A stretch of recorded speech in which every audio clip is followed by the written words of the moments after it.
कहाँ गलो लड़की के माई गे देबो ओकरो नचाए। कहाँ गलो लड़की के माई गे देबो ओकरो नचाए।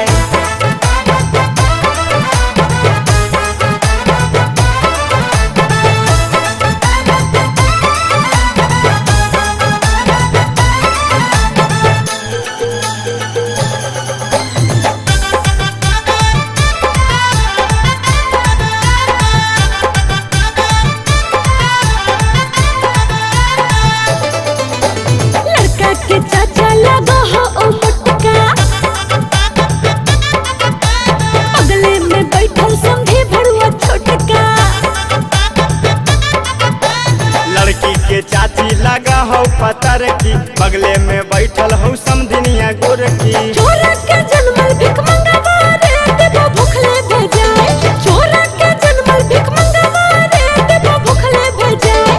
कहाँ से अइले बराती रे तनी डीजे बजाओ। कहाँ से अइले बराती रे तनी डीजे बजाओ। चानन से ऐनो बाराती गे देबो डीजे बजाए।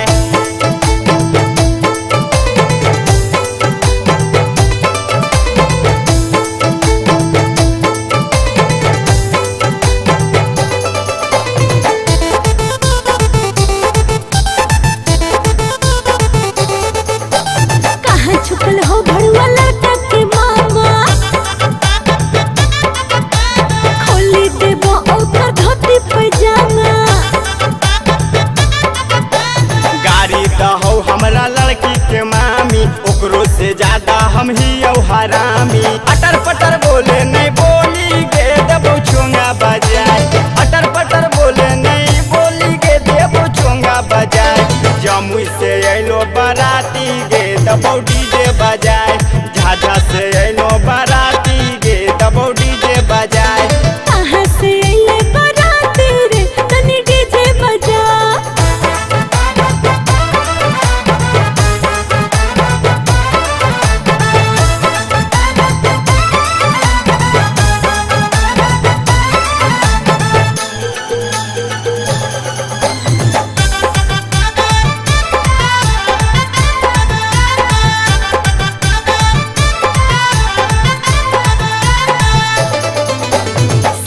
खींचो हौसला लड़का के भाई,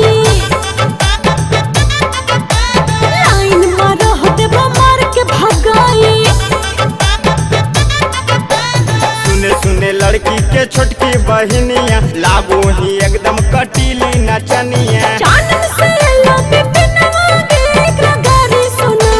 जमुई से अइलो अमनवा गे एकरा गारी सुनो। कहाँ से अइले बाराती रे तनी डीजे बजाओ। कहाँ से अइले बाराती रे तनी डीजे बजाओ। चानन से ऐनो बाराती गे देबो डीजे बजाए। अरे बजाओ ना रे।